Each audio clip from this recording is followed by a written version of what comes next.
Jéssica. Seja bem-vindo ao canal Nosso Dinheiro de Cada Dia e eu convido você a ficar comigo até o final, porque eu vou estar dividindo com você aquilo que eu tenho aprendido a respeito de finanças. Nós estamos vivendo um momento da economia, um momento mundial, em que um dos grandes, para não se dizer o maior problema que nós temos hoje em dia, é exatamente o financeiro. Muitas pessoas foram pegas por essa pandemia, foram pegas desprevenidas e têm ficado em uma situação cada dia pior. Então, qual que é o intuito desse canal? É eu dividir com você aquilo que eu tenho aprendido e aquilo que tem dado certo para mim. Quando se fala de liberdade financeira, muitas vezes as pessoas pensam assim, nossa, liberdade financeira é eu ser rico. Não, mas você ter liberdade financeira não quer dizer necessariamente você ser rico. Ser livre financeiramente é você ter a tranquilidade de tomar decisões nas quais você não tem dificuldades com as decisões que você toma. Vou te dar um exemplo. Às vezes você quer comprar algo, é de necessidade, mas você não pode comprar porque você tem muitas dívidas. Aí você fica naquela situação, você fica sem aquilo que você gostaria de ter, ou você compra e fica numa situação mais complicada. Então, uma coisa que eu aprendi é o seguinte: para começar a caminhar financeiramente, para você começar a conquistar a sua liberdade financeira, a primeira coisa que você precisa é o seguinte: é saber em qual ponto, em qual nível financeiro você está. Por que isso é necessário? Se você não fizer um diagnóstico da sua situação financeira, você nunca vai saber aonde melhorar, sabe? Então, vamos olhar da seguinte forma. Você sabe quanto você ganha? Quando a gente faz essa pergunta, a pessoa fala, eu ganho X. Principalmente quem trabalha de carteira assinada com salário fixo, né? Eu ganho X. Só que o que a pessoa esquece é o seguinte, você não ganha o salário que está na sua carteira. Porque quando o salário vem até você, já foi descontado impostos. Então, você ganha, na verdade, um salário líquido. Você tem a ilusão de achar que você ganha, por exemplo, R$ 1.500, só que na hora que esse dinheiro chega até você, não chega R$ 1.500, chega R$ 1.300. Se você tiver um plano de saúde, então, um plano odontológico que é descontado na sua folha de pagamento, vem menos ainda. Então, quando você pensar, quanto que eu ganho? Pense o seguinte, quanto vem de dinheiro líquido para sua conta? Isso é o que você ganha. E aí, quando você souber o quanto que você ganha, você tem que ver o seguinte, o quanto que você gasta. E o que é esse gasto? Eles são divididos em 3 categorias, na minha opinião. A primeira categoria é o gasto de sobrevivência. Eu não coloco gastos fixos ou variáveis, porque eu acho o seguinte, tem coisa que você precisa para sobreviver. Independente de oscilar ou não, às vezes é mais, às vezes é menos, você precisa daquilo para viver. Então eu divido da seguinte forma, gastos de sobrevivência. O que seriam esses gastos de sobrevivência? Seria a sua alimentação, a sua moradia, a roupa que você precisa para vestir, não necessariamente comprar roupa todo mês, que tem uma diferença, né? A roupa que você precisa para vestir, a comida, a água, a luz, a internet, porque a internet hoje se tornou algo realmente de sobrevivência, inclusive pessoas trabalham com a internet, então é algo de sobrevivência. E você tem a despesa de comodidade. O que é a despesa de comodidade? É aquela despesa que você faz para te dar um pouquinho mais de conforto.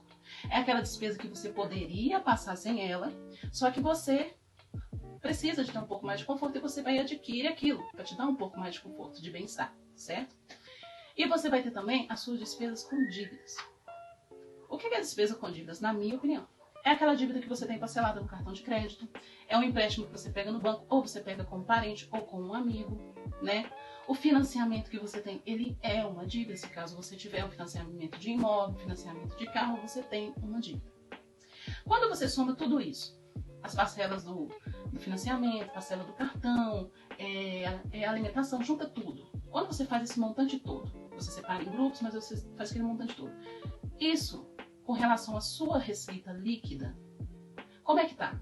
Tá sobrando dinheiro? Se tiver sobrando dinheiro, eu te faço uma outra pergunta. Você tem guardado esse dinheiro? Ou você tem gastado esse dinheiro que está sobrando? Né? Uma pergunta aqui. Mais pra frente a gente vai falar um pouquinho mais a respeito da reserva de emergência, né? Que é algo necessário pra gente. Não tá sobrando, mas também não tá faltando. Você tá numa situação complicada. Por quê? Porque qualquer coisa que acontecer, seja uma doença, seja o falecimento na família, seja a perda de um emprego, você tá numa situação complicadíssima. Concorda? Porque se algo inesperado acontecer, você vai desestruturar, porque tá no limite. Entende? E aí? Tá faltando dinheiro. Então você tá precisando urgentemente de resolver sua situação financeira. E aí nós vamos entrar agora numa questão que é a situação em que eu estava, né, há uns 3 anos atrás, que era a situação de dívidas, despesas e ganhar menos do que eu tinha ali de gastos, né? Então o que acontece? Olha a sua situação, você desmembrou suas despesas de comodidade. Se você realmente quer sair da situação que você está, dessa questão de toda hora as pessoas te ligando, te cobrando, chamando, toda hora tem alguém atrás de você, porque você está devendo. Se você realmente quer resolver esse problema, que eu acredito que você queira, senão você não estaria vendo esse vídeo, você tem que primeiro entender o seguinte: o que é mais importante? Eu ter a comodidade que eu quero agora, os luxos que eu tenho agora, ou eu simplesmente tirar isso por um momento, para que eu tenha um pouco de fôlego para resolver a minha situação financeira? Você vai ter que cortar o que é supérfluo, aquilo que é desnecessário, aquilo que não é para sua sobrevivência. E o que você vai ter que fazer? Ah, mas mesmo eu tirando o que é de comodidade, minhas despesas estão altas. Então você vai ter que aumentar a sua renda. Você vai ter que fazer uma renda extra. Você vai ter que vender um bombom, você vai ter que trabalhar com a internet, você vai ter que fazer alguma coisa, vai fazer uma faxina, vai capinar um lote, né? Eu sei que isso é serviço que hoje em dia quase ninguém faz, mas você vai ter que encontrar uma forma de aumentar a sua renda. E isso vale para todas as pessoas, né? Tanto as que têm sobrando, quanto as que estão ali no nível, no limite, aquelas que estão faltando. Mas no caso de quem está faltando, você precisa disso para ontem. Você precisa de resolver isso para ontem. Para quê? Ah, é porque você precisa... Ah, porque eu preciso de ficar rico. Não, você não precisa ficar rico, você tem que ficar em paz. Porque eu não conheço uma pessoa que tenha dívidas que esteja em paz. Eu não conheço. E eu também, quando eu tinha, eu não estava. Quando eu tinha dívidas atrasadas, aquele montante todo, eu não estava. Então, o que acontece? O que é muito importante? Tanto para você que sua receita sobra, para você que não sobra nada, e para você que está faltando. Guardar uma pequena parcela desse valor. Ah, mas eu não tenho condição de guardar, que era o meu caso, tá? Não dava para guardar. Aí eu ia pro YouTube, procurava informações, sempre gosto muito do YouTube. Informações sobre finanças, dívidas, eu fui olhando isso tudo quando eu iniciei. Só que para mim não fazia sentido o tirar 30%. Guarda 30%, até você formar 6 meses de reserva, para depois você começar a sua liberdade financeira. Então para mim acontecia o seguinte, para mim não estava fazendo sentido tirar 30%. Isso não conseguia entrar na minha cabeça porque eu só via o quanto que eu estava devendo e o quanto que eu ganhava e que não fechava a conta. E eu fiquei nesse processo, comecei há 3 anos atrás, eu fiquei nesse processo até o início desse ano, que foi quando eu resolvi fazer um levantamento. Eu fui lá na minha conta do Nubank, que é a minha conta principal, aí eu fui e puxei todos os gastos meus do ano passado, e eu levei um susto. Eu levei um susto por quê? Porque eu era aquela pessoa que falava assim, poxa, o dinheiro não tá sobrando, não tem como eu guardar dinheiro, não sobra. Só que quando eu fui ver ali com o que eu gastei durante um ano, eu descobri que eu peguei 10 mil reais e joguei no lixo. Como é que eu joguei esses 10 mil reais no lixo? Eu trabalho e eu não almoço no trabalho. Então o que eu fazia? Lanchava. Só de lanche em um ano eu devo ter gastado mais de 4 mil reais. Você fala, nossa, como? Lanche. Sabe? Então, quando eu me deparei com essa situação, aí eu fui olhando lá, fui vendo as compras desnecessárias que eu fiz, que eu achava que, nossa, não posso ficar sem as compras de comodidade, né, as despesas de comodidade. E aí, quando eu me vi na situação que eu estava, eu falei, nossa, como que eu tô estragando minha vida, né? Só que aí eu comecei a ver, poxa, mas como que eu vou sair disso? Eu sou uma pessoa viciada em comprar, sim, tá? Fato. Aí, assim... E foi quando eu fui passando e aquilo batendo na minha cabeça. E aí eu tive o privilégio de mais ou menos no meio do ano, não lembro o mês certo, nessas minhas navegações, né, que eu falo que eu fico navegando no YouTube, eu encontrei o canal da Dai. Ela fala lá de como viver com o salário mínimo, eu achei interessante. Mas teve uma coisa que ela falou no vídeo dela que mudou totalmente a minha forma de ver a montagem da reserva financeira. Por quê? Porque todo mundo que eu ouvia falar de reserva financeira batia na tecla. 20%. Você tem que guardar 30% do seu salário. 30%. Eu falo, meu Deus, como? Não é possível.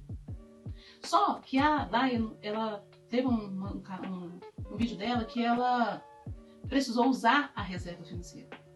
E aí ela falou assim, gente, olha, eu não vou conseguir guardar o percentual certo da reserva, mas eu vou guardar o que dá. Quando ela falou isso, virou uma chave na minha cabeça. Sabe, eu já estava 3 anos vendo, buscando formas de resolver minha situação financeira, mas quando ela falou, eu vou guardar o que der, aí eu olhei para mim e falei, tá, o que é que eu tenho para guardar hoje? Nada, não tinha. Só que eu tenho esses negócios de aplicativo que você ganha, tipo assim, ganha R$5 depositando tanto. Tem alguns aplicativos que tem isso e eu mexo, eu faço minha renda extra com aplicativos. E aí, nessa semana eu consegui pegar lá uns R$5. Foi R$5 que coloquei, falei, vou guardar, fui guardando. Aí nessas minhas movimentações de aplicativo, eu também faço lançamento de notinha de supermercado, que eu já fazia, eu comecei a focar mesmo em lançar notinha de supermercado, pegar cashback de volta, promoção que você compra um produto e pega o dinheiro de volta, aí eu arrumava a notinha do produto, lançava lá no site da empresa, pegava o dinheiro de volta, e eu fui guardando esse dinheiro. E tipo assim, eu iniciei aí, nesse período também, eu conversei com meu marido e falei, vamos fazer um controle financeiro, né? Porque é exatamente isso que eu tô falando com vocês, ver o que a gente tem que resolver, tal. Já não estava com dívidas, com muitas dívidas, porque eu já tinha quitado bastante dívidas, né? O ano de 2020 foi um ano de pagar conta pra mim, que tem muitas dívidas, graças a Deus. E esse ano a gente não estava com dívida, mas também não estava sobrando dinheiro, né? Por quê? Porque alguém aqui estava torrando o dinheiro todo de alguma forma inapropriada, né? Estamos mudando essa forma de pensar. Então, vendo esse vídeo da Dai, eu falei, nossa, era isso que eu precisava. Eu precisava de alguém falar comigo assim, não precisa ser 30%, pode ser R$1, sabe? Porque quando ela falou isso comigo, foi R$1, eu falei, R$1 eu consigo. Eu pensei comigo, R$1 eu consigo, R$5 eu consigo. E comecei a guardar. Eu sei que em 2 semanas eu já tinha quase R$200 guardado. Nesse mesmo mês, eu trabalhava numa outra empresa, eu ganhei uma premiação de R$300. Quando essa premiação chegou na minha conta, eu já estava ali, já tinha quase uns 20 dias guardando dinheiro. Na hora que chegou, eu nem pensei, falei, não, vou guardar. Guardei. Então, assim, em um mês, a pessoa que não sobrava R$1 na conta, eu já tinha conseguido guardar R$1.000 em um mês. Com o quê? Com a renda extra. Renda extra não tem que ser necessariamente um segundo emprego. Tem que ser algo que você faça num espaço de tempo curto e que te dê um retorno, mesmo que pequeno, mas um retorno que não te comprometa mais tempo. Eu, por exemplo, sou apaixonada com aplicativos, porque, tipo assim, eu não gosto muito desses aplicativos de ver vídeo. Eu só tenho um, que eu consigo colocar o vídeo rodando lá, eu não preciso ficar com ele na mão o tempo todo assistindo. Esses aplicativos que você tem que ficar mudando, isso pra mim demanda muito tempo e eu não tenho tempo pra isso. Então tem que ser coisas que pra mim eu faço ali 5 minutos, 10 minutos e resolvo, entende? Então, assim, pra mim tem sido assim, bem satisfatório o resultado. Porque quando você entende que para você fazer uma reserva de emergência, você não precisa tirar 30% do seu salário. Você tem realmente que ajustar o seu nível, seu padrão de vida abaixo do seu salário para que você tenha uma gordurinha para se caso acontecer alguma coisa você não surte, né? Mas a reserva de emergência, todo mundo fala, 20%, 10%. Começa a sua reserva de emergência com o que você tem. Se você tem R$1, começa com R$1. Mas como que eu vou guardar R$1? Tem muitos aplicativos de conta hoje que você consegue, por exemplo, investir num CDB com R$1. Eu, por exemplo, eu tenho conta na PagBank e a PagBank tem um CDB que rende 200% do CDI, que você pode investir acima de R$1. A Sofisa também tem esse CDB, não com esse percentual de lucro, mas tem um CDB que você consegue investir apenas com R$1. Então pensa comigo, se você pode, cria o hábito de guardar dinheiro. Isso é o que você precisa, criar o hábito de guardar dinheiro. Você não precisa guardar muito dinheiro, você precisa criar o hábito. Por quê? Porque a partir do momento que você criar esse hábito de guardar dinheiro, você vai começar a mudar a sua mentalidade. E ao invés de você pegar aqueles R$10 que estavam sobrando e ali gastar ele, você vai pensar, poxa, eu vou guardar. Depois que você criar o hábito, você vai ver que é assim que funciona, tá? Por quê? E outra coisa que eu te falo, quando eu comecei a guardar dinheiro, mesmo que pouco, não é guardar muito, eu comecei a guardar R$5, eu pegava R$10, R$20, às vezes R$1 eu pegava e guardava. Depois que eu comecei a guardar dinheiro, o que aconteceu? Começou a aparecer mais oportunidades de eu guardar dinheiro. Então, isso dá a entender o seguinte, que tem dinheiro, ganha mais dinheiro quem já tem dinheiro. E não é necessariamente ganha mais dinheiro quem já tem dinheiro, mas não é quem tem muito dinheiro, é quem cuida do dinheiro, quem sabe usá-lo da forma certa.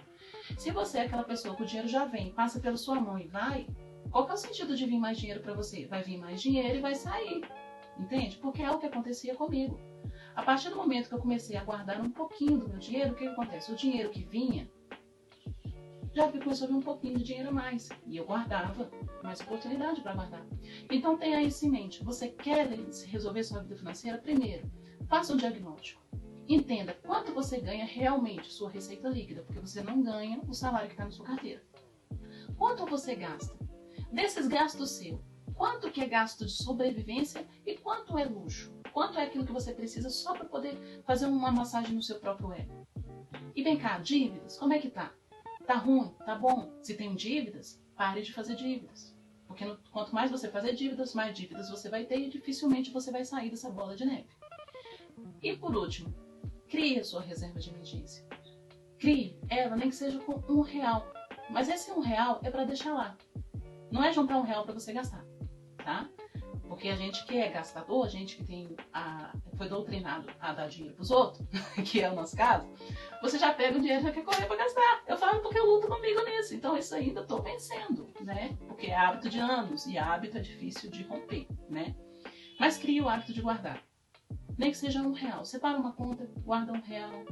Mas cria uma constância, sabe? Cria uma constância. Estabelece uma constância. Hoje você guarda R$1. Ah, não, eu vou tentar guardar R$1,10 da próxima vez. Não precisa ser R$100 não, meu querido. Pode ser R$1. Porque o hábito vai fazer com que você tenha uma constância. E essa constância, ela vai ficar tão forte em você que vai chegar uma hora que você não vai ter dificuldade para guardar R$10, para guardar 20, para guardar 100. Entende? E aí você vai começando a adequar. Você vai ter o quê? Saúde financeira. Porque dívida é doença. Pobreza é doença. Não estou falando pobreza no sentido... Pobreza que eu falo assim, de falta. Você ter falta das coisas, isso é uma doença financeira. Porque se o dinheiro circula livremente na sua vida, ele vai e vem, e aquilo não te causa nenhum transtorno, nenhuma dor, ele fica um pouquinho com você, você está saudável financeiramente. Mas se o dinheiro vem na sua vida e vai embora, ele não permanece com você a ponto de trazer para você aquilo que é a função dele de trazer, que é a tranquilidade, a segurança, que é isso que a gente procura com relação ao dinheiro, então você está doente financeiramente. E a cura é qual? A cura é você entender qual é o seu problema, as suas limitações, aquilo que você precisa melhorar e dar o primeiro passo. Então dê o primeiro passo. Faça um orçamento, faça um diagnóstico financeiro, entenda a sua realidade financeira e guarde, nem que seja R$1.